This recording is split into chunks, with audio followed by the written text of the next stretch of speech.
Yes, thank you. Okay, so Parsha Tzav starts on page 568.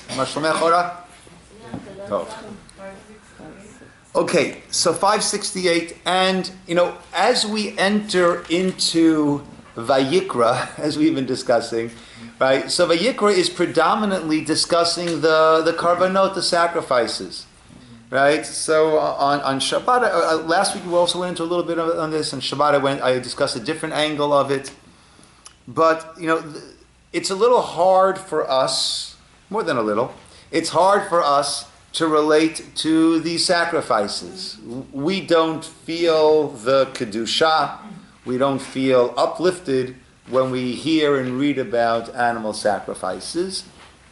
And Rambam, actually, Maimonides, his approach is that this was an allowance for the time, the generation when the Torah was given, that for them, how else does one serve a deity if not through animal sacrifice? And therefore, it was an allowance that was made, for that time, but it's not really something that is so lofty. Ramban, Nachmanides, disagrees with him very, very strongly. And he says, well, we find that Noach, when he came out of the ark, and there was no one else around, wasn't much peer pressure, what did he do? He offered sacrifices, right? There were, how many of each type of animal went into the ark, went into the teva? A minimum of 2, but 7 of the kosher animals, because he was going to bring sacrifices, right? So Ramban says at that point there was no peer pressure, yet that's what he was. That's what he did. That's what he was commanded to do. So Rabbi, last week, every day I thought about what you said about how we're supposed to relate to these sacrifices with the blood and the fats. The blood reminds us of energy. Right. So gives us the energy and the fats of restraint. Yes. So there are many different aspects that we have that we can learn from it to apply to ourselves. And ultimately, when the Messiah arrives and the temple is rebuilt, at that point, right, according to the simple understanding I've heard in the name of Rav Kook, otherwise, but according to the simple understanding of what we say in our davening and our Musaf davening on Shabbat and Yom Tovim and Rosh Chodesh, and the reason we have a Musaf, an added davening on those days, is that corresponds to the added Korban, sacrifice, that was on those days. And in that Musaf, we speak about the karbanot, and we speak about the reinstating of it. And as I say often, along with any reinstating, there will need to be also a reinstating of our understanding and appreciation of what it is. What I wanted to do with the first few psukim of Parsha Tzav is show you some of the classic commentators and how they take a pasuk and they just tear it open, not tear it apart. They just lift up the covers, and you get to see a whole different layer of what's going on. And there are so many layers to the Torah. Very often when studying Talmud, so the Gemara, the Talmud will give a mashal, or tell a story that seems to be fantastic, astounding. Like, really? Come on. And the commentators there explain that, I believe the Maharal, in his introduction, I forget exactly, maybe it's Ramchal or Maharal, says that when the oral Torah was written down, there are different components to the oral Torah. There are the halachic aspects, the Jewish law aspects, which write it down, no problem at all. There also are the different Kabbalistic, more secret aspects that were passed on from a teacher to a select student. And then that select student, when he became a teacher, would choose his select students to pass it on to. The same way that when there are personal things about yourself, you don't tell everyone.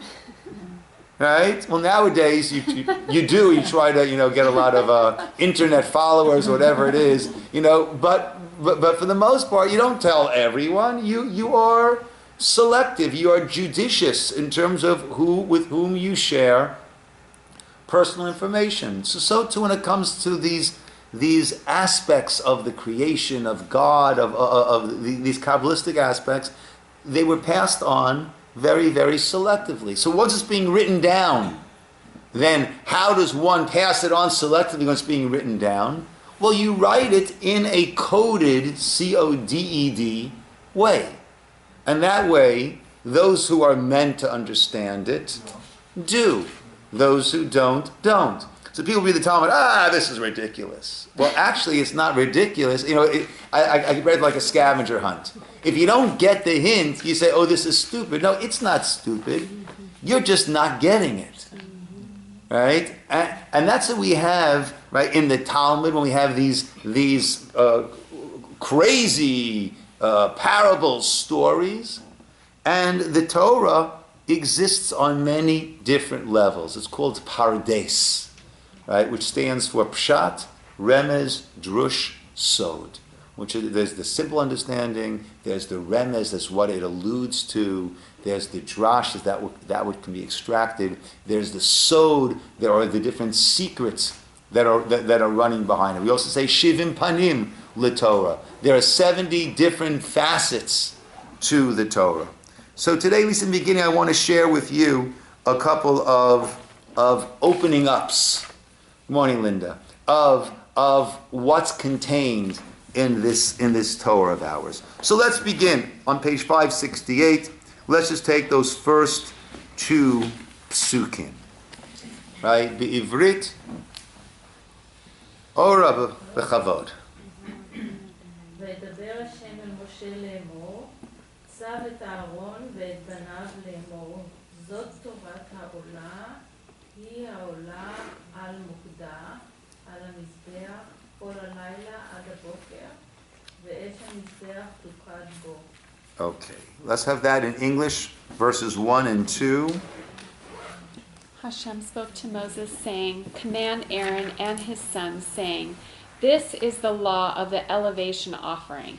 It is the elevation offering that stays on the flame on the altar all night until the morning, and the fire of the altar should remain aflame on it." Okay. Simple, right? This is referring to one type of korban. Which korban is that? That is the elevation offering. And on Shabbat, actually, we discussed that there are three general types of offerings. There is the olah that gets burned completely on the altar. There is the chatat, which comes for a sin offering, and some goes to the kohen, and some goes onto the altar. And there is the shlamim, the peace or complete offering, that some is eaten by the person who brings it, some goes on the altar, some goes to the kohanim. And on Shabbos, I discussed from Rabbi David Foreman a very interesting concept, how these three categories of sacrifices actually represent three components in a relationship.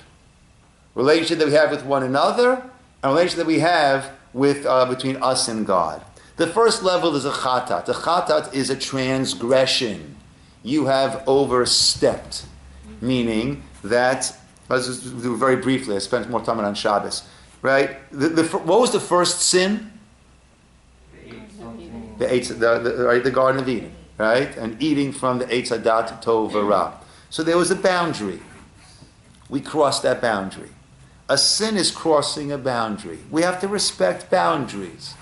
I said, if you invite me to go to your house, very nice, I come to your house. Right? I'm thereby allowed to come into your house. Otherwise, your house is your boundary. I'm not supposed to come into your house. I'm invited into your house, very nice, thank you very much. I start opening drawers, right? That's a boundary, right? I've crossed a boundary. Every sin is crossing a boundary. It's a lack of respect. So what must one do? One must step back from that, right? And the chatat that is brought, right? I'm taking something of mine and giving it to you, Hashem. I don't eat from it, right? The Kohanim, God's proxies representative in the altar, eats from it. So the very first level of a relationship is that idea of respect in a relationship. Then we come to a shlamim. Shalom means peace. Shalom also means being complete, right? Which means that there's been, and if we find shlamim, zevach shlamim, we find that whenever there is a covenant, a pact. By Ciner we found that. By Lavan and Yaakov and Jacob we found that. A pact is that we're joining forces, we're coming together, right? Almost as equals. Right? A marriage pact, I'm willing to selflessly give, you're willing to selflessly give. We now have this marriage, right? That's what the shlamim is. I get to eat, the Kohanim get to eat, the altar gets some. That is a relationship of equals. That's a relationship of love, of coming together, of reaching this shleimus. So in a relationship there is respect, there is love, more of a sharing, right? So respect is staying where I need to be. Love, shlamim, is joining together. And lastly we have the olah. The olah goes completely onto the altar. The first time we find an olah mentioned in the Torah is Yitzchak, right? By the Akedah. Right? The olah is negating myself almost, giving myself completely over to you. That, he says, is a relationship of awe. Right? When I realize that this is something so beyond me that I just want to give anything that I have towards that. When I realize that everything that I have comes from this God, my heart beating every moment comes from this God, everything comes from this God, then I just say, well, it's all yours. Right? That is the awe that we have in a relationship with God. So that's the three levels. We have respect, we have love, and then we have awe.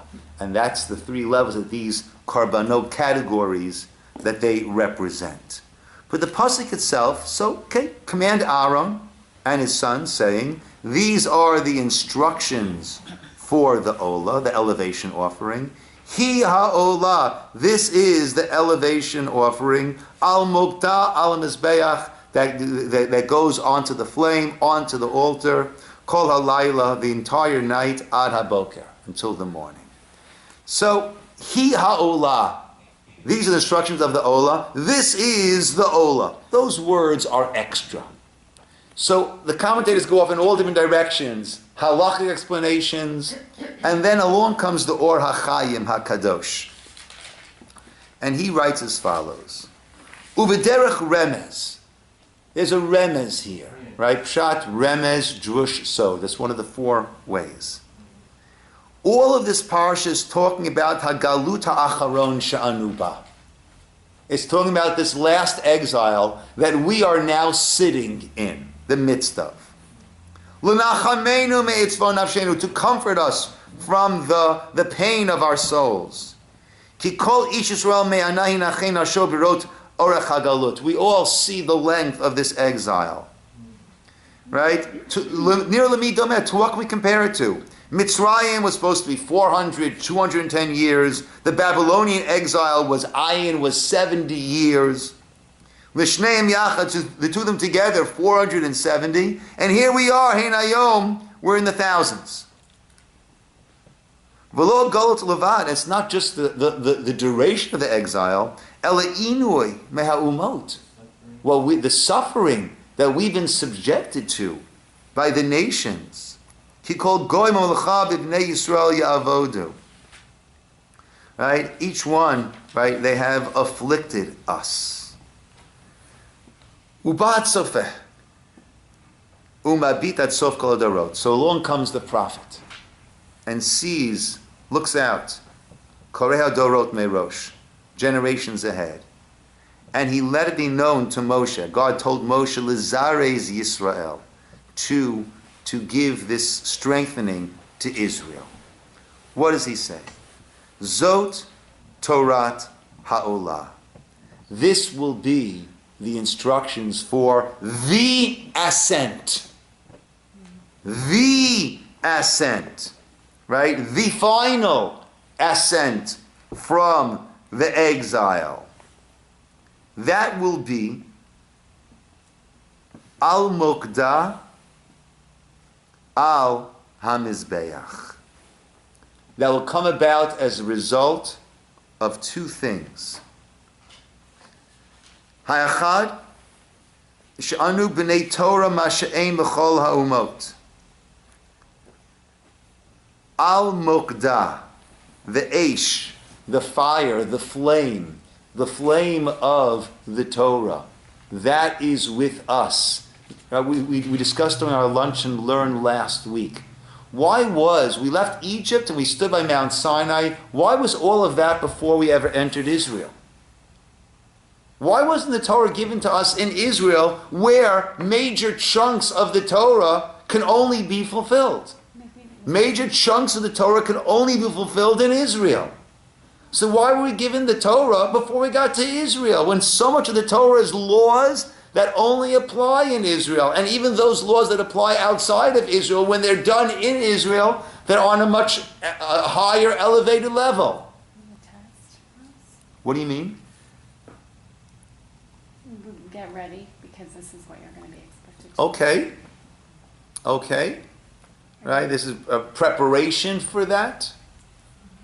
Right? So the explanation that I said is that we needed to know that, yes, the sea, the highest, the apex, the zenith is when we're in Israel, but our being a nation of God is not dependent upon our being in Israel.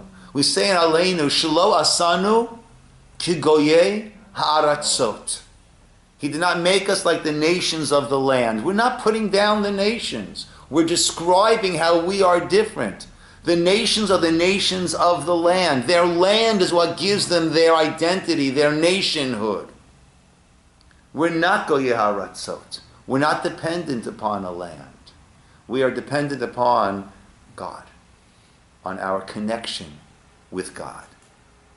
So it's al mokdah, and it's also al hamizbeach. Ow. What does the altar represent?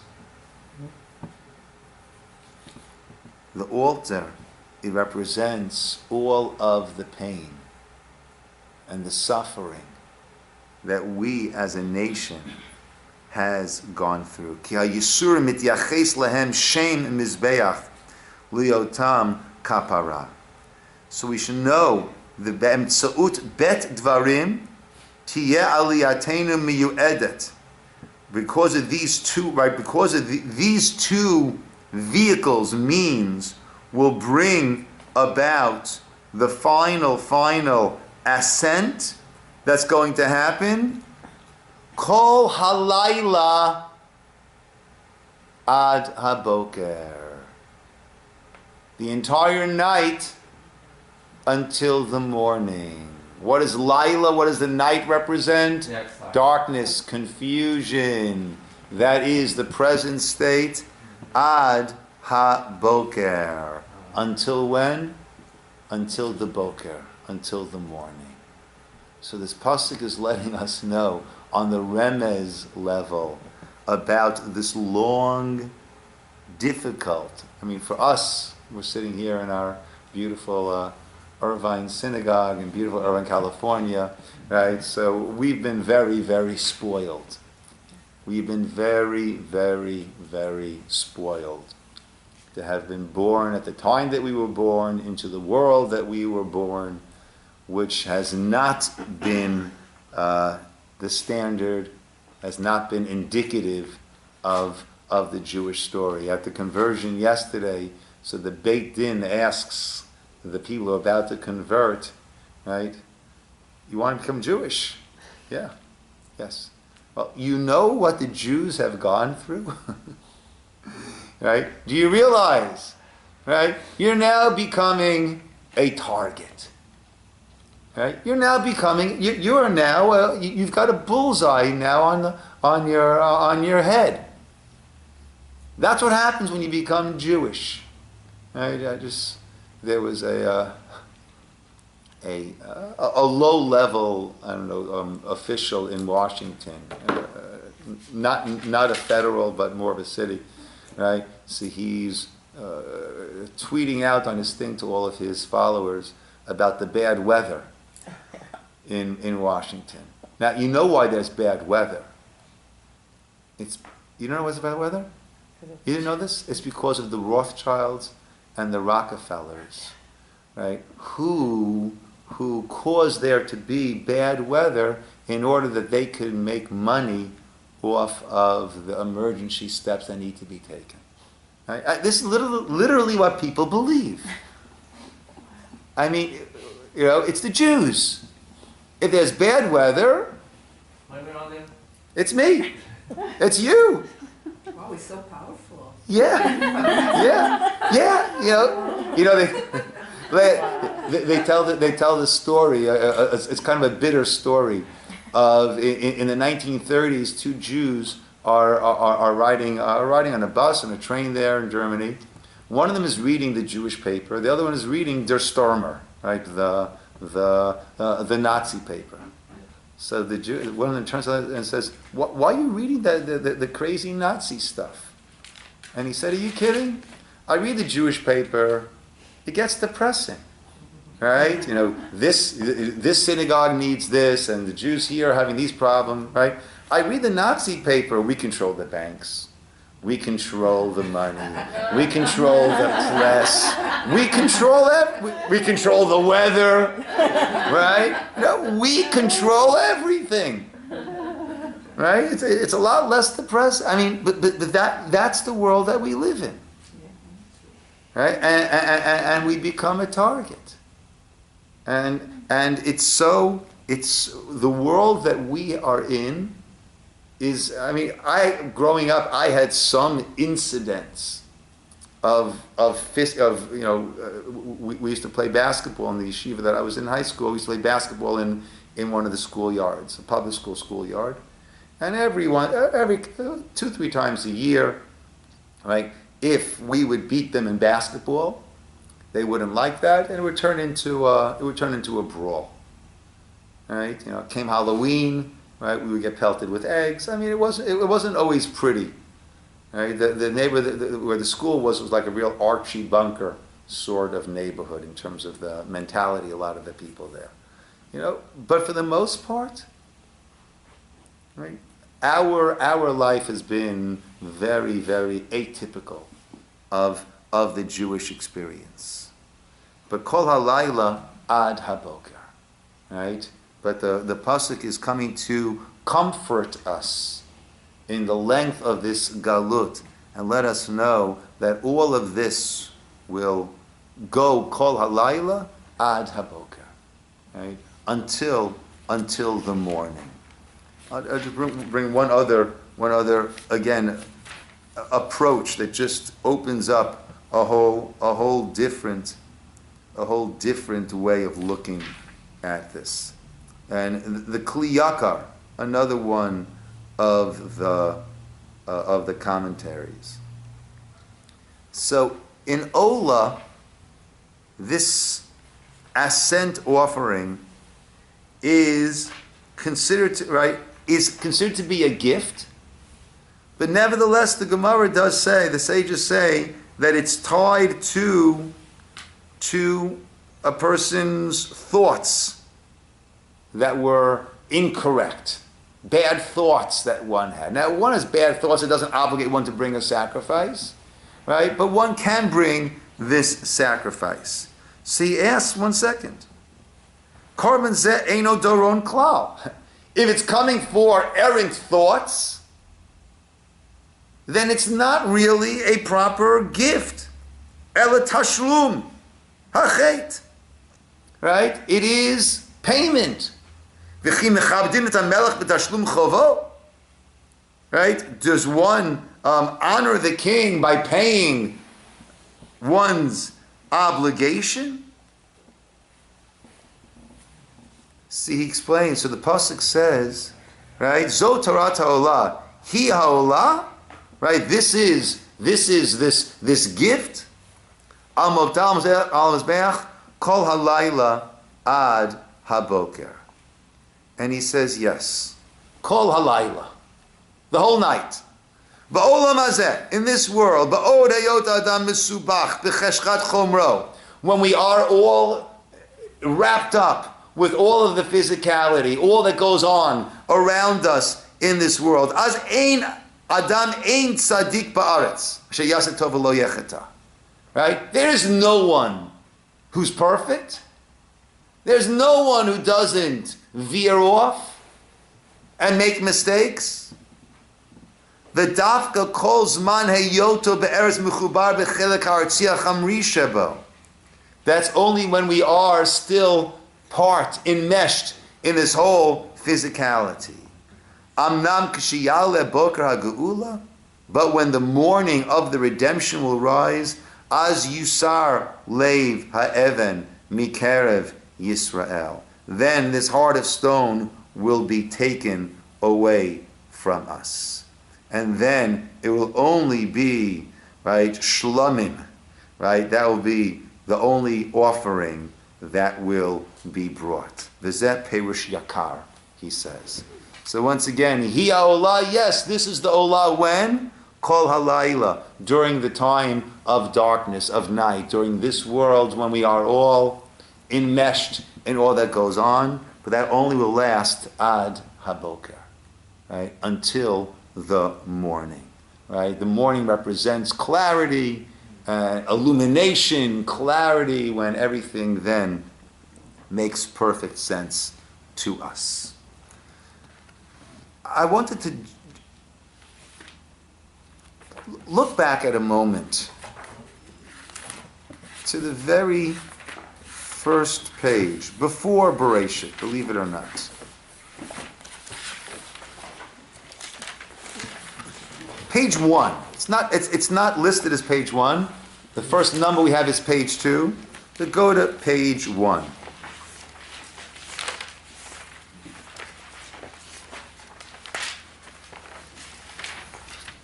Yes, this page over here. Okay? Sefer Bereshit, Genesis, cantillation marks, Ta'amei HaMikra. Right? All the way to the beginning. Oh, yeah, actually, it's not so beginning. Yes. I don't know what they have over there. Go to page 2 and then turn back. Let's do it like that. Go to page 2 and then turn back. Good.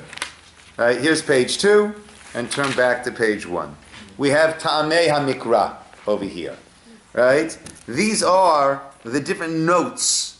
Right? As we're reading through the Chumash, you notice that there are these different notes around besides the regular vowelization, and that's called the trup, the Ta'amei HaMikra, and that tells us how it should be read. And we mentioned before, there is a lot of meaning. The Vilna Gaon, the Gaon of Vilna, packs in a lot of meaning from the trup itself. Right? My favorite example, what we did Vayigash Elav Yehuda, right? In Parsha Vayigash, I had a beautiful Vilna Gaon explanation there. But my personal favorite one is Vayimararu et chayehem, which means, and they embittered their lives, speaking about when we were in Egypt. And the trup there is Kadma Viazla, which means Kadma Lagdim, early. Azla is Aramaic, to go. So the trup literally means we went early. Now, there's a question that's asked. The prophecy had been that we would be in a land not ours for 400 years. Yet we left Egypt after after 210 years. So why did we leave early?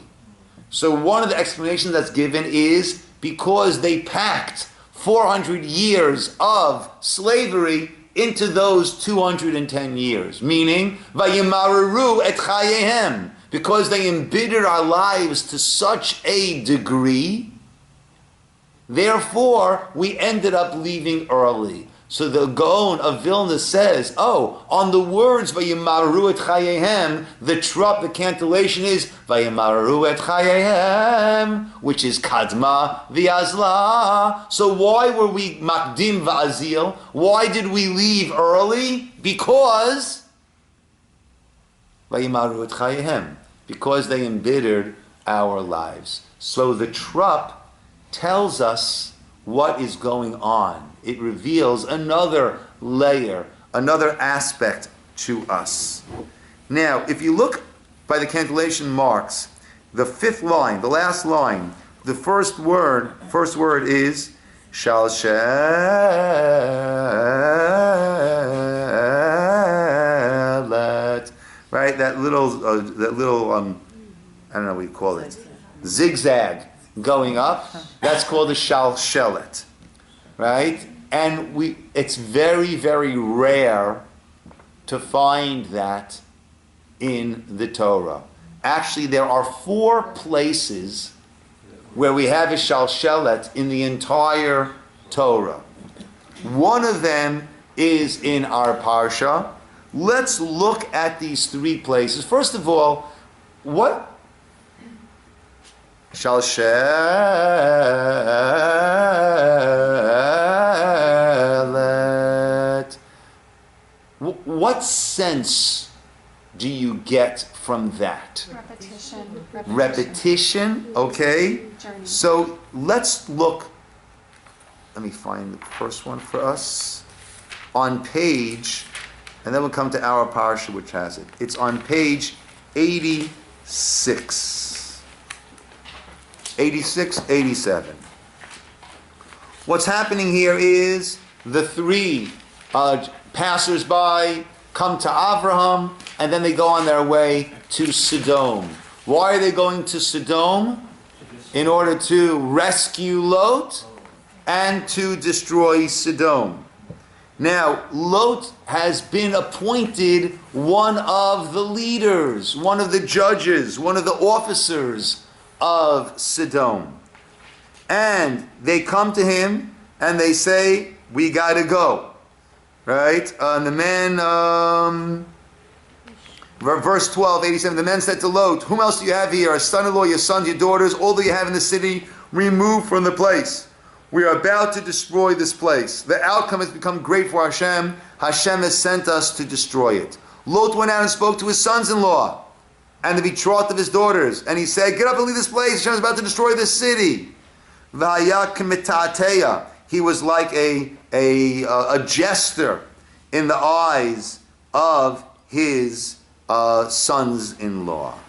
Pasuk Tetvav, Ukmo Shachar Allah. And the morning was about to rise. V'ya'itzu ha'melachim b'Lot. And they urged Lot, saying, Kum, get up. Kach et ishtecha, take your wife. V'shtei benotecha nimsaot. And take the 2 daughters who are here with you. Pen tisafeh ba'avon ha'ir. Otherwise you will be swept away with the sin of the city. Vayitmama.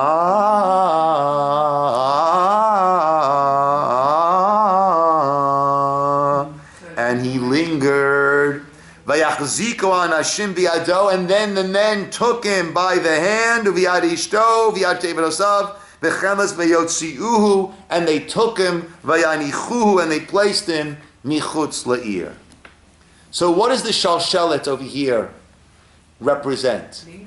Lingering, unsurety, hesitation, and we hear it.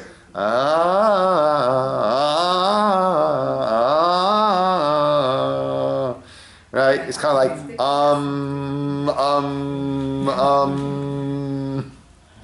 What was his hesitation over here? What did he need to decide over here?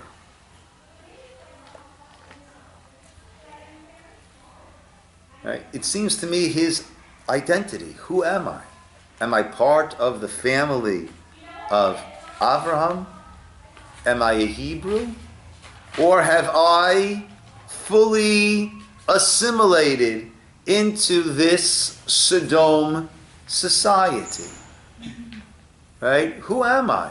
What am I? You know, when Ezra brought the Jews up from Babylon, from Bavel, in order to start the second commonwealth at the end of that Gullah that we mentioned before, many people wanted to stay behind. They were very, very comfortable. Look here. Yeah. Israel. Yeah. We go Yes. to here. Yes.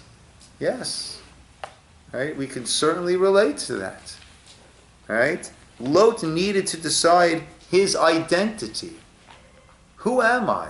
What am I really? Right? Am I Abraham's family? Have I fully assimilated into Sodom?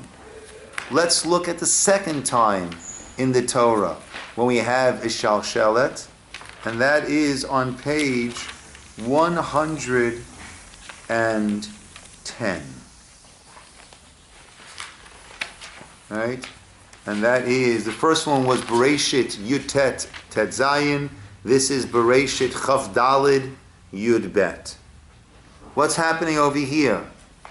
Yosef. I'm sorry. What's happening over here before we get to Yosef? What's happening over here is Abraham needs to send Eliezer to find a wife for his son Yitzchak. Okay?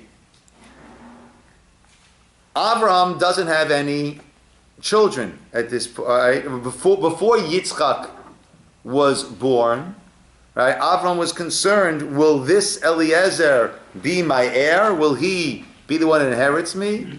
In the end, he had a son. He had Yitzchak. And now he's looking he's sending Eliezer to find a wife, going back to his family, the house of Betuel Lavan, to find a wife for his son Yitzchak. Now, Eliezer also had a daughter that he had hoped would be the perfect match for Eliezer. But Avram sent him now, and, right, verse 10, the servant took 10 camels, right? Oh, I'm sorry, let's go to verse 5. The servant said to him, perhaps the woman should not wish to follow me this land. Shall I take your son back to the land which you departed? Avram answered, beware, do not return my son to there. Hashem, God of heaven, who took me from the house of my father, the land of my birth, who spoke concerning me, who swore to me, saying, to your offspring I will give this land, he will send his angel before you, and you will take a wife for my son from there. But if the woman will not wish to follow you, you shall then be absolved for this oath of mine. Do not return my son to there. See, he swore, he took the 10 camels, and then he came out to Aram Naharaim, to the city of Nahor, and Pasuk Yud Aleph 11, he had the camels kneel outside by the well. Towards the evening, when those who are going to Shavot, those who are going to draw water, are going to come out. Vayomar, and he said, Hashem, the God of my master Avram, arrange, do kindness for my master Avram. I'm standing here, the daughters are coming out, and the girl who will say to me, I'll give you to drink and also to your camels, that is the one for Yitzchak. Vayomar, again, shalshelet, it is hesitation. What is the hesitation over here? His heart was pulled in two different directions. His heart was pulled in two different directions. He wants the proper wife for Yitzchak that Avram is sending him, but he also wants his own daughter, right? So he has to work out his identity again. Lot needed to work out his identity. Am I an Abrahamite? Ibrahimov? Right? Or am I a Sodomite? Here he needs to work out his identity. Am I the servant of Avram who's going to do his mission, his bidding? Or am I the Mechutan? Am I the heir of Avram?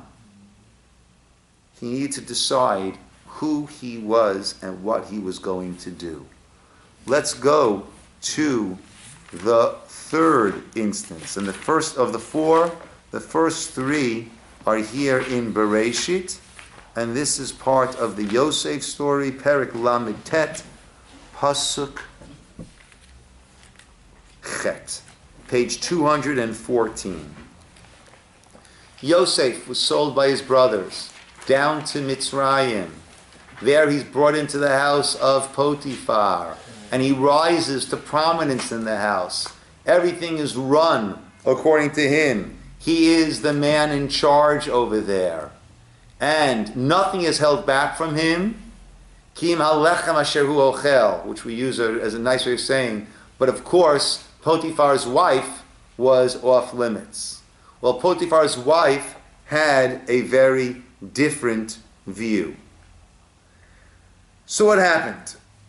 Yosef was very, very Pasuk Zayin or Pasuk Vav. Yosef was Yefei Toar, V'Yefei Mareh, handsome of form and of appearance. And after all these things, Vatisa Eshet Adonav et Einah El Yosef, the wife of his master Potiphar, cast her eyes towards Yosef. Vatomer, and she said, Shichva imi. Right? And she said to him, come and sleep with me.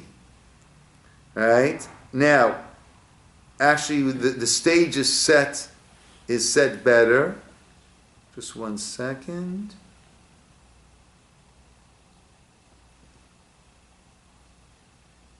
Yeah. Vayima'en, which means, and he refused. English is adamantly refused. I'm not sure where we get the adamant from. Maybe it's from, I'm not sure where we get the adamantly refused. Vayima'en means he refused. What is the Shalshal telling us over here? It's a struggle. It was a struggle. Right? It was a struggle. Even for Yosef, HaTzadik, for Yosef the righteous one, it was a struggle. That's what the Kli Yakar spoke about before. Where when we're called Halayla Ad HaBoker, we have our struggles. What was his identity issue over here that he needed to resolve? What was the identity issue that Yosef needed to resolve over here? Am I going to be part of the tribes or not? Yeah. Look, my brothers sold me. As far as he knows, his father hasn't come to find him. He doesn't know. We discussed this before, different ways of looking at it. He doesn't know what his father is thinking. Right? The last thing he heard from his father was, right, will I and your mother and brothers come to bow down to you?